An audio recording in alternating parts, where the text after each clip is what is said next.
கன்னிராசியில் பிறந்த அனைத்து அன்பு நெஞ்சங்களுக்கும் எனது பணிவான வணக்கம்.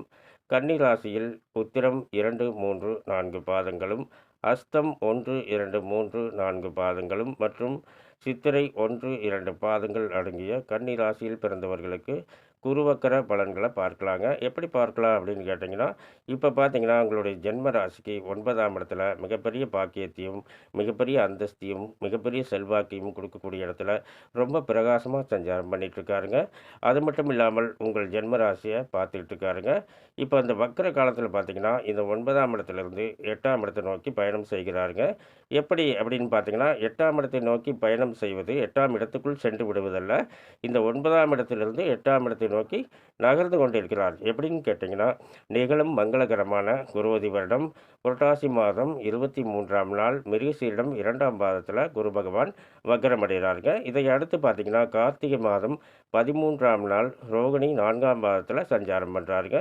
இதை அடுத்து மார்கழி 12ஆம் நாள் ரோகிணி 3ஆம் பாதத்தில் சஞ்சாரம் பண்ணுறாருங்க. அதே ரோகிணி 3ஆம் பாதத்தில் தை மாதம் 22ஆம் நாள் குரு பகவான் வக்கரம் நிவர்த்தி அடைகிறாருங்க. இந்த வக்கர காலத்தில் பார்த்திங்கன்னா 9ஆம் இடத்து பலன்களை விட 8ஆம் இடத்து பலன்கள் தான் அதிகமாக நாம் பார்க்கணுங்க.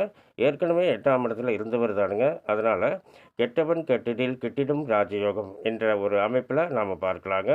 இப்படி இருக்கிறதுனால இந்த வக்கர காலங்களில் எத்தனையோ இடம் வாங்குவீங்க, வீடு கட்டுவீங்க, கிரகப்பிரவேசம் பண்ணுவீங்க, வண்டி வாகனங்கள் வாங்குவீங்க, காடு தோட்டங்கள் வாங்குவீங்க. காடு தோட்டங்கள் என்றால் வெறும் காடு தோட்டம் அல்ல, எத்தனையோ தென்னை மரங்கள், கிணறுகள், ஆடு மாடு, குறைவில்லாத செல்வங்கள். அது மட்டும் இல்லாமல் இந்த வக்கர காலங்களில் எத்தனையோ நல்ல வேலை வாய்ப்புகள் உங்கள் இல்லம் தேடி வருங்க.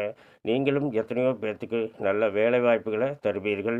அது மட்டும் இல்லாமல் இந்த கன்னிராசியில் பிறந்தவர்கள் திருமண வயதில் இருப்பீர்கள் என்றால் இந்த வக்கர காலங்களில் நல்ல வரன்கள் உங்கள் இல்லம் தேடி வருங்க.